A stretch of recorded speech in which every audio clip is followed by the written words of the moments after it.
Welcome to Resilience Rising, the podcast that shatters poverty myths, sparks optimism, and fuels innovative change through community-inspired discussions. The title of today's episode is Cracks in the Local Housing Crisis. It's horrible, but not hopeless. I'm Amanda Fellows, Community Programs Manager at CFS Counseling and Wellbeing. And I'm Brian Shelley, the Chief Executive and Philanthropy Officer at United Way Simcoe Muskoka.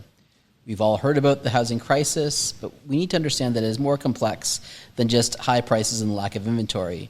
We want to understand what caused the crisis and what can we do to end it. What will the long-term impacts be? These questions and more is what we'll be talking about today on Resilience Rising. On behalf of Brian and myself, I'm honored to acknowledge that we are currently recording on the traditional land of the Anishinaabe. The Anishinaabe include the Ojibwe, Odawa, and Potawatomi nations, collectively known as the Three Fires Confederacy. CFS Counseling and Wellbeing and United Way Simcoe Muskoka respect Indigenous history and culture and are dedicated to moving forward in the process of reconciliation with all First Nation, Métis, and Inuit people. And today we're joined in the studio by Jennifer Van Gennep. Thank you for being here, Jennifer. Thank you for having me. So maybe to start with, if you could explain who you are, what organization you represent, and the scope of your role there. Sure. So I'm the Director of Communications and Advocacy at Redwood Park Communities. I've been with Redwood since it started, with Tim and Rhonda since it started. So we're celebrating our 15th year this year. It's our 15-year anniversary. Congratulations. Thank you. So our mission there is to create safe, affordable, hopeful housing where people thrive in community. So it's the housing part is really important, but also that community piece, making sure that both are in place. Through Redwood, I've also become very involved in local advocacy. So I'm the past chair of the Simcoe County Alliance to End Homelessness, and I'm a founding member of the Barrie Housing and Homeless Justice Network. And currently I'm the co-chair of the Ontario Alliance to End Homelessness. That's awesome. Yeah. I really love that language around safe, affordable, and hopeful housing. Mm-hmm. You know, we talk a lot about everyone has a right to safe housing and affordable housing, but it is such a challenging conversation. And I really have always loved how Redwood uses the term hopeful in there as well, because we have to have hope. Exactly. If we don't have hope for a better tomorrow, then why are we in the business that any of us are doing? So I want to commend you on that branding. I like that branding of using that term hopeful, because I think it's important. We have to have hope. Mm-hmm. And I noticed it in the title of today's episode too. I agree. Without hope, it's one of our core values, and it's what keeps us going a lot of days, to be honest. Mm-hmm. And I feel like there's kind of this resounding heaviness around housing and this piece that it is a hopeless scenario. What do you think some of the root causes are contributing to the housing crisis? I know that probably feels like a really loaded question. And how do those factors kind of intersect with poverty? Yeah, so I would say it is largely a poverty issue. If I'm being honest. So we're all being affected by the housing. I actually don't like using the word housing crisis. I just What do you use? We're in a situation. I just feel like we're definitely we've got an issue with housing. I would say it's the commodification of housing. So this idea where your house is where you're building your wealth, right? And it's becoming more and more a wealth building tool. We have more and more people owning more than one house. And if you're statistically right now, if you own two houses, you're really likely to own 3 or 4 or 5 or 6 or more, right? So it's this idea of housing is a faster way to build wealth than buying stocks or putting it under your mattress or whatever, right? Or even than working a job in a lot of cases, right? And so that has just put so much pressure on what's supposed to be a human right. So when housing, like the way some people view housing, I don't even feel like we should use the term housing because it is an investment vehicle. And when you talk about housing, it should be, where people live. Right. So between February in 2020 and February 2022, housing prices in Barrie, according to BDAR, went up 86%. Wow. And then, of course, that's not even including was it 9 or 10 interest rate increases through 2022, 2023. So housing prices are wild right now. We've never seen anything anything like this for housing prices, and we're all feeling it. But if you were on Ontario Works or ODSPs or disability benefits, if you were relying on the government for social assistance, or even if you were working a minimum wage job, it just isn't enough anymore, right? So most of the people that are, for a lack of better visual, but kind of falling out of the bottom of the housing market, those are people who were in the lowest income bracket. They were the most vulnerable when the prices went up, of course, as always. And if it's like housing musical chairs, when the music stopped, it's the people who are most vulnerable. And in this case, it's the people who have the least money and or the least connections, right? I'd like to think that I probably won't ever be homeless myself, but it's not. It's only because I have a really strong support network. Yeah. My mom isn't going to let me, like I have options like that. And it's not about, moral anything around me or deserving it. It's around being really fortunate to have a good support network that's going to keep me out of homelessness personally. So we're having this conversation right now in Barrie, which is in Simcoe County, part of the larger Simcoe-Muskoka region. You know, you and I think you hit on something there that's important for us to recognize. Like, yes, this is a national challenge. We use the term crisis. And frankly, it's more than national. We know that there's similar challenges south of the border as well. But, I would venture to guess that 86% increase that we've seen in Barrie specifically, and we know what Barrie is the largest urban center within the Simcoe County, Simcoe-Muskoka region. It kind of is, it then spreads across the entire region. That 86% increase can't be consistent, I'm imagining, with the province or the cross country. It's in pockets, I think. Yeah. I think so. We would be one of those pockets most hit. We are in a pocket. Right. Yeah. And so I think that's why, again, with the wonder of a podcast, this can be heard by anyone all across the world. We hope that lots of people are hearing it. But if we look specifically at the communities that we're talking about, we are living in a pocket. We are living in a community that has really been hit by this housing challenge or housing reality. Yeah. And that's why it's such an important topic today to discuss. Yeah. Yep. So despite the challenges, are there any promising strategies or initiatives being implemented locally to address housing insecurity that you want to highlight? And they can be ones that have been championed by your organization or in partnership with others. Sure. So, yes, I think so. There are also lots of things happening that feel well-intentioned, but probably aren't the thing. Like, I'm seeing a shift towards trying to make better encampments rather than people moving out of encampments. You know what I mean? Even from surprising. And that's interesting, right? Because, there is this shift that actually I support of providing dignity to folks living in encampments, right? This is someone's home or this is someone's shelter. But our objective shouldn't be, while you can work with folks living rough with dignity, we shouldn't be looking at that as the solution, right? No. We still want to be moving people towards or supporting folks to be able to move towards safe, hopeful housing. Yeah. So I think maybe something that sometimes gets lost in translation in the media and things is people that are living in tents. When I go talk to people that live in tents, all of them want housing. Right. They don't want to move into a shelter. And there are lots of reasons that have nothing to do, no shade to our shelters. Obviously, they provide a really important service. Hashtag no shade to our shelters. And also, if you can't stay with your partner, sure, or if you can't bring safe. your pet with you, or you don't feel safe because of the actual situation not being safe, maybe because of your anxiety, you don't want to be, there's 100 reasons. Or the relationships you have with other folks staying within that shelter, right? Yep, absolutely. There are neighbors of mine that I wouldn't want to share a roof with necessarily, right? Absolutely.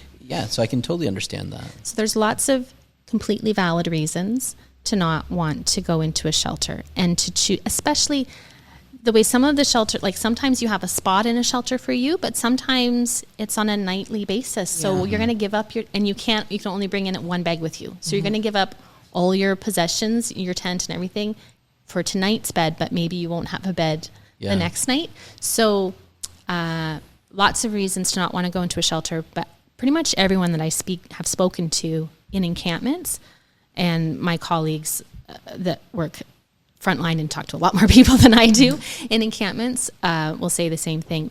Pretty much everybody wants housing. Yeah. And that looks different for different people. Also, just because you don't want an apartment in an apartment building doesn't mean you don't want housing. I feel like this is maybe where tiny homes come in, a little bit more autonomy, maybe even as a transition step. But I think we need to be offering lots of options for people in tents, and it should be, we need a housing first approach to tents, in my opinion. We need to be able to offer housing. The concept of housing first, have you talked about housing first already here? No. Okay, so the idea is you don't have to get your stuff together in order to qualify for housing. You are given housing because you are a human, and that is your right. And then housing is such an incredible stabilizer that some things just fall in place almost immediately. Once you no longer were thinking about survival. Exactly, Right. exactly. And then the other pieces, you're at least in a more stable place to be able to start working on those other pieces. And then you can set your own goals, and then your caseworker or whoever can help you meet those goals. They might be around your health. Sometimes, like when we have people move into Lucy's Place. So Lucy's Place is for people who have experienced chronic homelessness here in Barrie. People who move in there have often, especially the first group of people that moved in, had been outside for 6, 10, 15 years, right? And so they come in and they get settled, and then they start thinking like, oh, well, actually, maybe I should get my liver checked. Right.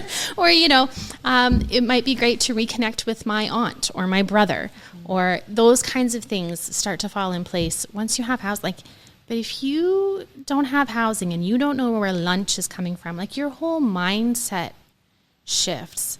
I know we all have kids. Do you remember how sleep deprived you were and how it changed how you even thought? I mean, I don't because I don't even remember it, right? Yes. Yeah. No. Blocked it out. Right? I blocked it out. I have 3 kids. It's a long time ago now. My son is 17 and the girls are 15. So I actually had 3 kids in 2 years. And I remember almost like floating over my body, looking at my kids and screaming watching myself yell at my family and being like, just stop, just say your story, say you're sorry, and just stop talking right now. But your brain just is working completely differently. Yeah. And then we have this idea that when people come into shelter, they have to ask politely. Right. Or they have to, or when you go to the food bank, any of these services that you have to go in and ask politely and be really, have it together. Even just my own experience, and I was in a very supported environment. I just had a lot of kids and I hadn't slept in a long time. Yeah. But I know when I put myself in that position, you take away my phone, my car, my credit card, and I'm supposed to just be in survival mode. In a matter of days, if not hours, I will be like a different person in survival mode. Right. And so I think it can happen to anyone. And I just think when we see people outside or people in a tent or people getting grumpy or, they're just in survival mode. And I just think it's important to remember that could be any of us. And I would probably react even worse. I don't think I have those kinds of survival skills personally. So That's true. I mean, we had Kelly Jones from the YWCA on the first episode talking about getting ahead and bridges out of poverty. And she speaks to that a lot about the concept of the tyranny of the moment, right? And, when we expect, people who are living in poverty to get a job or, do whatever, but they're in the constant state of solving crisis, right? And so providing housing, right, as a right helps people to then navigate exactly what you're saying, some of those bigger picture pieces, because they're not constantly wondering where they're going to sleep the next night. Yeah. Right. Or whether they'll have the stuff that they own or whether they have to, Absolutely. And we hear so many people say like, why don't they just get a job or something like that? If somebody comes and clears away your tent, we see regularly people who lose their ID. Yeah. People, then they don't have a birth certificate. So in our rapid rehousing program, just recently, we helped a woman who had no ID. she was adopted, so she didn't have a copy of her birth certificate. So because she'd never had a birth certificate, she couldn't get ID, so she couldn't get a license. She couldn't open a bank account. She could never rent anything. Getting that ID opened so many doors to her that people take for granted, right? You can't get a job. You can't do anything if you don't have photo ID. And so once she was able to get that, and that's actually one of the things that in our rapid rehousing program that we've had to do for almost everybody that comes into it, is you start with ID, and that takes 30 to 60 days.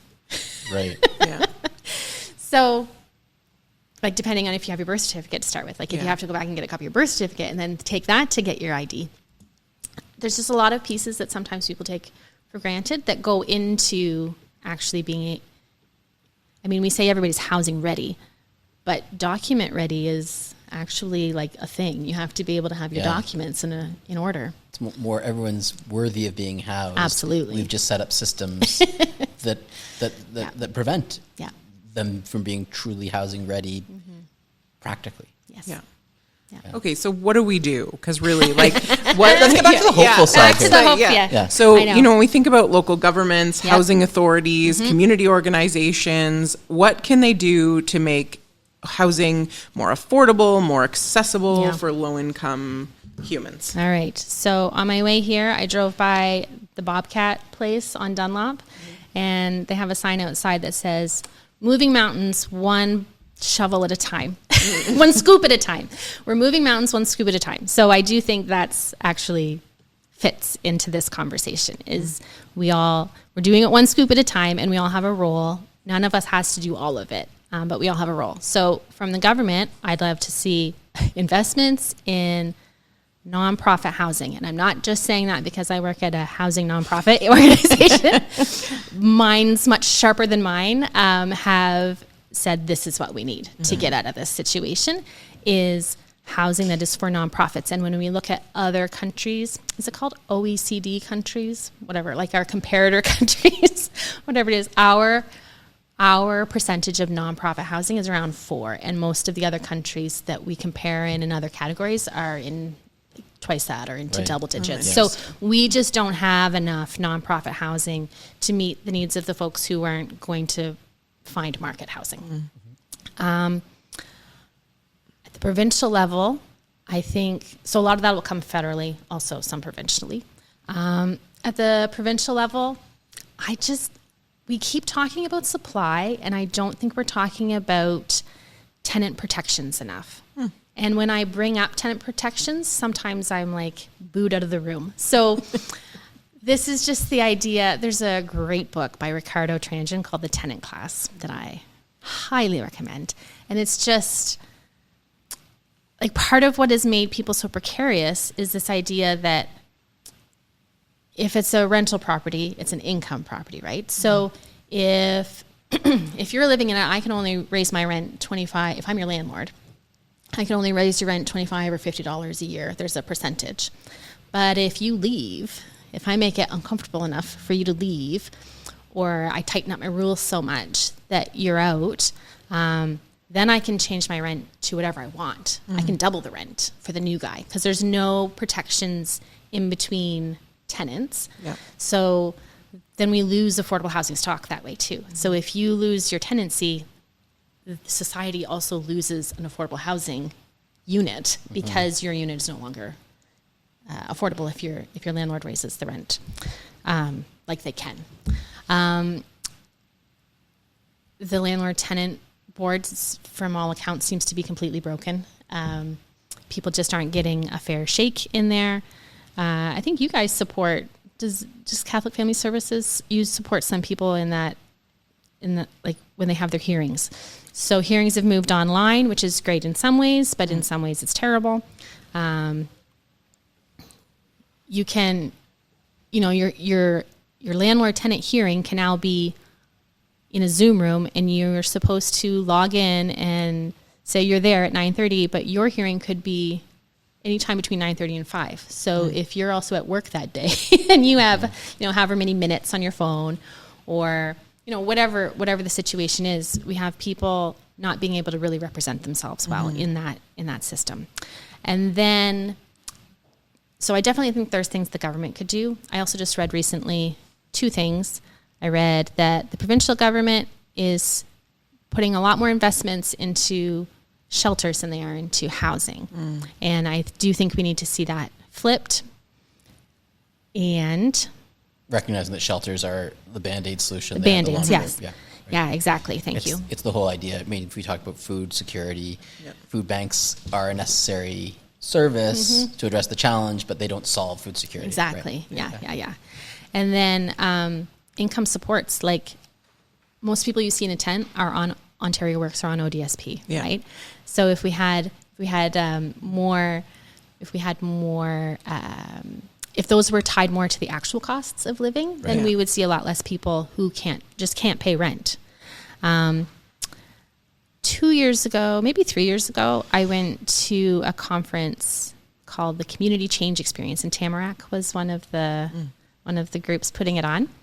And it was a 3-day event about community change, and we didn't talk about policy advocacy until the last morning. And I was like, because that's my whole game, right? So that was a shift for me, and so we sat with community leaders and heard what they were doing, and we heard community leaders talk about, we're going to, if we get a mayor or somebody that's with us, then we can move faster down the football. He was using football analogies, so I'm going to mess them up. But he was like, we can go 10 yards or whatever, but we're not going to wait for a politician that wants the same things we do. We're going to move the ball ourselves 5 yards at a time. And then we'll go faster if somebody's with us, but we're not going to wait for somebody to come save us. And so I've been more and more interested in community power. And I like a communications, I call her a communications guru, but she talks a lot about talking about progressive ideas. And she says, the many can win over the money when we're organized. So just love this idea, right? So it's this idea of organizing, because actually there are more of us that want to see things change and that want to take care of each other.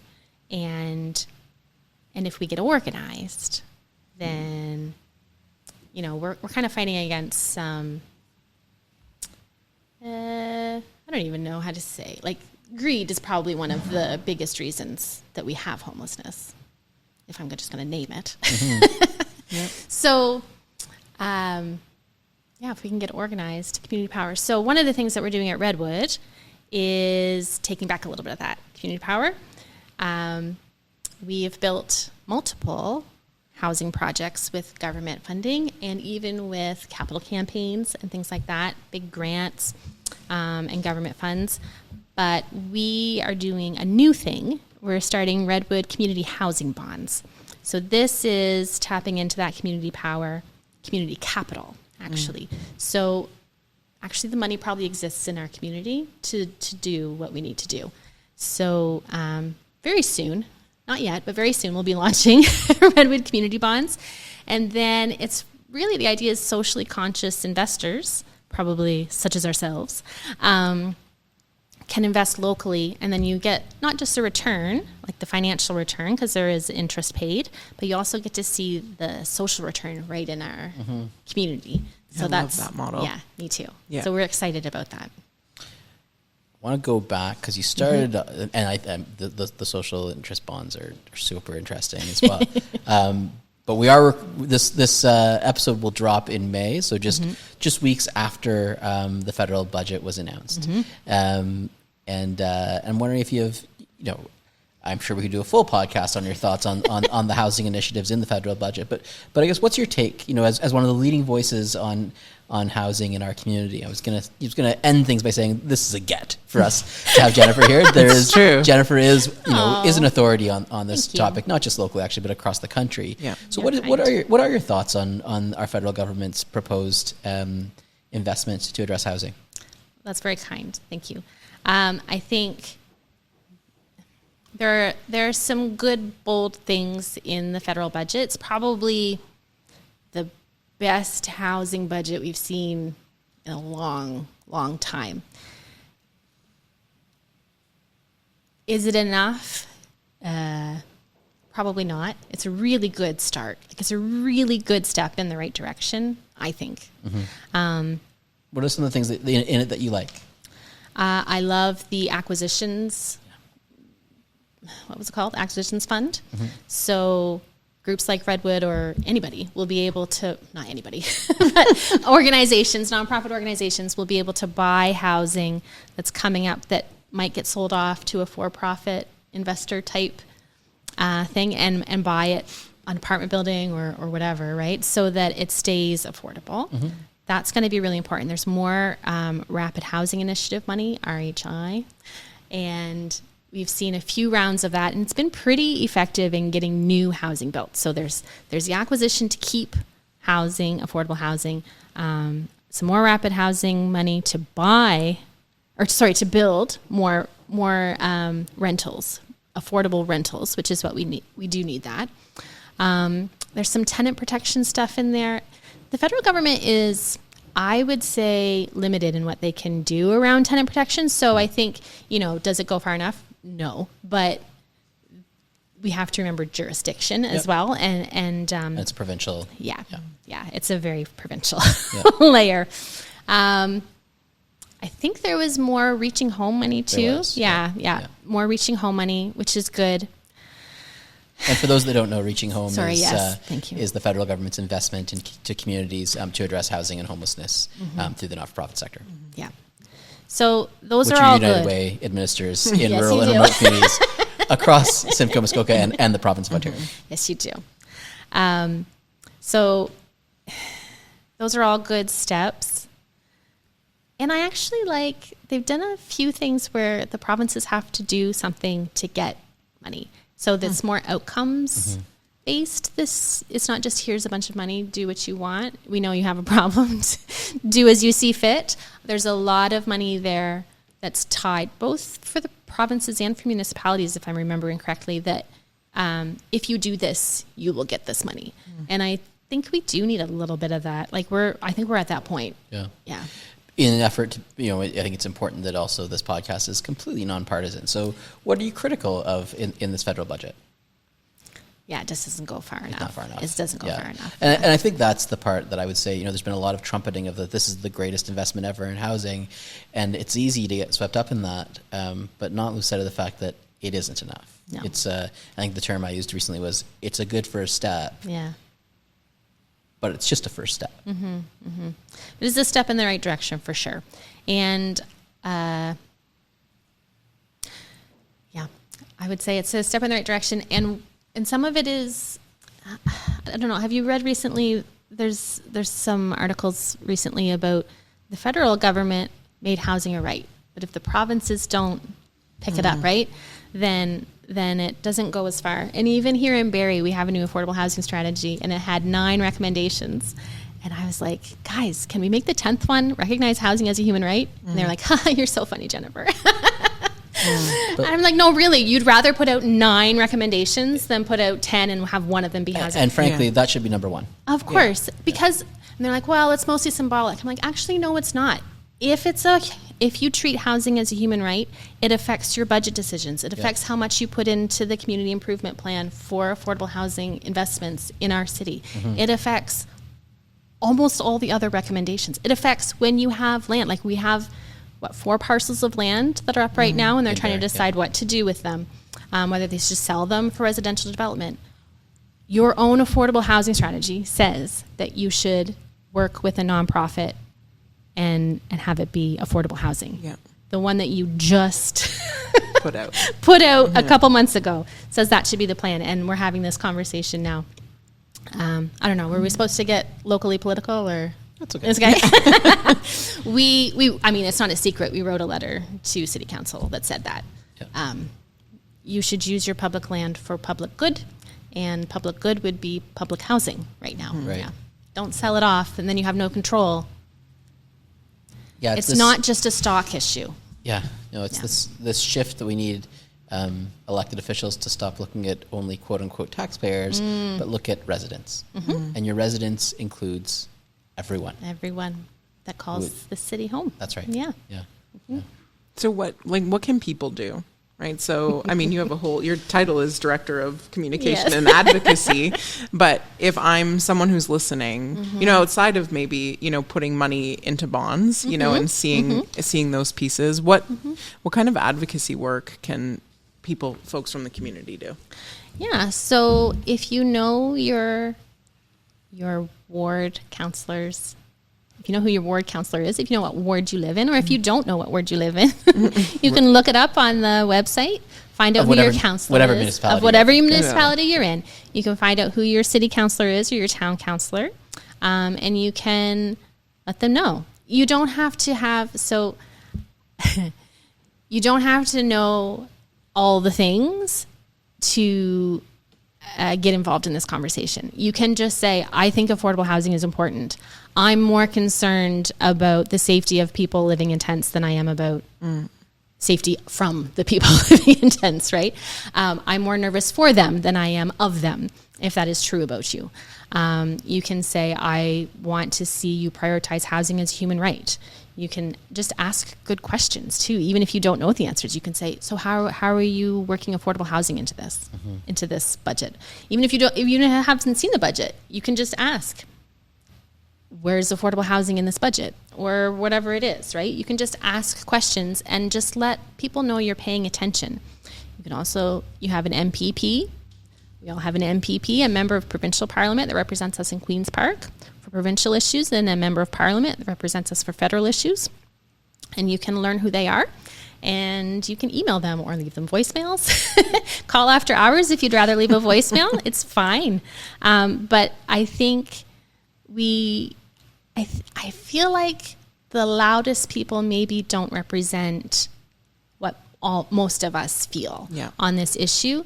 I think we have maybe a vocal minority when it comes to this issue, and I think most of us want to take care of each other. Yeah, I would agree. Yeah, so speak up. Jen, if you could leave us with one thought, what would your one thought be? No pressure. No pressure. I mean, I don't know. I think this moving mountains one scoop at a time thing kind of stuck with me today. Yeah. And that's what jumps to my mind. I know it's a little cheesy, but sometimes I think we do have to keep a little bit of hope in it. So, I mean, this is a longitudinal problem, right? Yeah. I think that, and maybe actually, using that analogy, it maybe gives me a little, maybe a cause to give a little bit more grace to our recent federal budget, and recognizing that the first step, you can't take your second step without your first step, yeah, that's right? true. And so I think whenever we see indicators from any level of government of trying to address this issue, whether it's as fast as we want it to be or not, we probably do need to applaud those efforts, because it's not going to happen without a first step, and this is a generational issue. Yeah. Yes.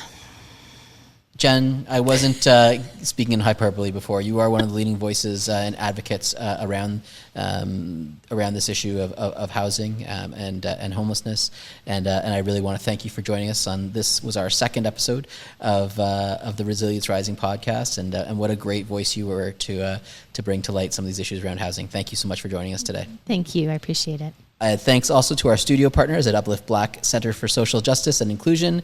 We recorded today's podcast at their Upbeat Box Creative Studio in downtown Barrie. And of course, to you, our listeners, thank you for joining us. If you like this episode, please subscribe and use social media to let others know about Resilience Rising, the podcast that shatters poverty myths, it sparks optimism, and fuels innovative change through community-inspired discussion. You can promote our podcast using the hashtag Resilience Rising. And we'll see you next time on episode 3, which will be dropping soon, when we discuss myth busting and inclusion, moving towards inclusive communities. I'm Amanda Fellows of CFS Counseling and Wellbeing. And I'm Brian Shelley from United Way Simcoe Muskoka, asking you to embrace innovative change to ensure our communities are great places to live for everyone. Thanks for tuning in.